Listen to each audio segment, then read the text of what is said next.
the far right are so dumb. If you're far right, are you this dumb? A picture of the Banksy work of art that's been covered up has been shared, and they've put the England flag, the St. George Cross, onto the flag. It was actually a placard. And of course, Banksy was talking about the Palestine protesters that were being arrested for exercising their freedom of speech in the UK, or maybe they were committing a crime. I'm not sure. Fill in the details. I'm not a police officer. Someone photoshopped it and put the England flag on there and said, oh, look, you can't say anything these days. If you say you're English, you get arrested and thrown in jail. And of course, it was fake, quite an obvious one. That's not Banksy's shtick.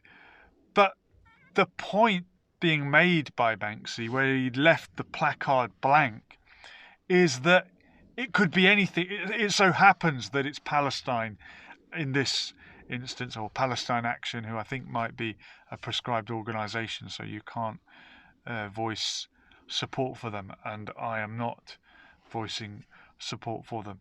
But the point being that if anybody's freedom of speech is removed, then everyone's is, and it doesn't matter whether you're being arrested for waving an England flag or waving a Palestine flag. It's freedom of speech. Free speech is the speech that we don't like.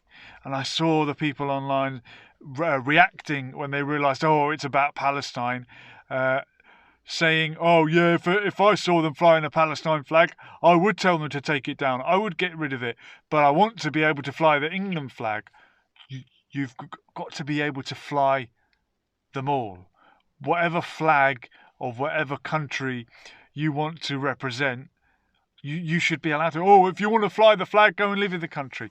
Well, ironically, the Palestine campaign is actually about arguing for the right of Palestinian refugees to go back to Palestine. That's what they want to do. If you're flying the Palestine flag, presumably you're arguing for the Palestinians to go back and live in Palestine, because many of them cannot, even though enshrined in international law is their right of return to go back to the houses that they still have the keys to.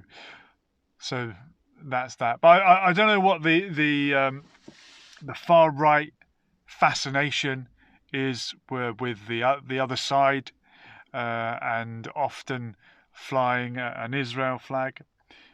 The founders of Israel, the Zionist armed groups that later formed the IDF, those armed groups, being careful with my language, attacked British targets, bombings. They executed British soldiers. Yitzhak Shamir, one of the members of those groups who later became Prime Minister of Israel, his nickname was Michael, after Michael Collins of the IRA, because he admired the IRA. These groups that formed the State of Israel admired the IRA. So if you are a British patriot, why are you admiring this country? If you're a British patriot. If you're a neutral and you're not bothered, I mean, look, every country has a bloody history, doesn't it? No problem.